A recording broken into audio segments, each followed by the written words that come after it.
Well, it's going to be very difficult, and I know that there's a number of people that are going to be disappointed. There's more than 30,000 people that want to come back to Australia, and it's been very, very trying for them to find seats on planes. So I feel for them, and I think it's going to be much, much longer. But we need a perspective because we're in a global health crisis that is unprecedented. And, I note the UN World Tourism Organization did a press release and noted that the global economy could take a $4 trillion hit from what's happening with COVID-19, with the tourism impacts of it.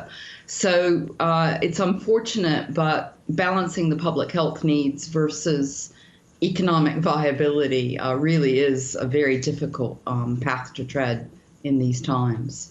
How do Australia's measures compare to other countries?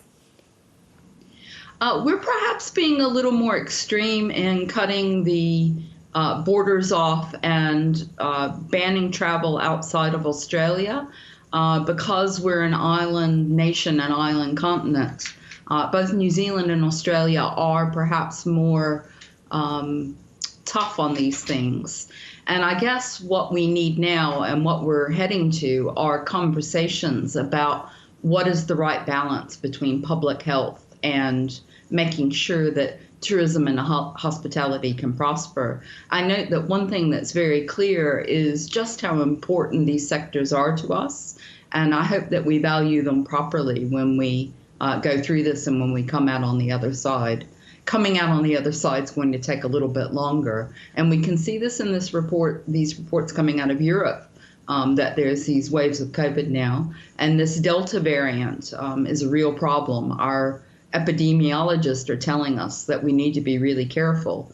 And there's this threat of more variants and more difficulties. So there's a lot of unknowns in the situation. What did you think of the Prime Minister's 4-step vaccination plan? Does it give the travel and tourism industry a bit more confidence in recovery at all? Well, it's lovely to have a plan.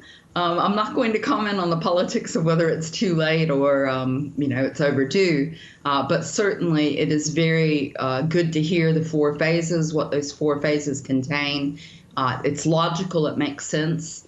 And I would hope in due course that we get some timelines accorded to it. But the thing is, there are a lot of moving pieces in this. The variants, as I've said, are something that we just are not clear on. We're not clear on how efficacious the vaccines are going to be against these variants. So we have to have some patience and some tolerance. As a tourism person, the one thing I would say, the thing that we know that we can do is we can travel domestically. And I'd really encourage Australians with the time and the means to do that and really enjoy our country and make sure that the excess income we have goes to supporting our fellow Australian businesses as well as the employees in the sector. Yes, I think many of us agree with you there. As you say, it is a moving beast. No dates have been set yet, but how far do you think we might be from international flights and tourism returning to pre-pandemic levels? I know it's a difficult one to answer. Well, I'm embarrassed to say that I wrote last year in April in the conversation about the New Zealand travel bubble with a colleague of mine in New Zealand, and we were very positive then. So I have to say I'm surprised that we are where we are, and I think we're still a long way off. People are saying, who know better than I do, that returning to something pre-2019 normal is 2024 or even further away.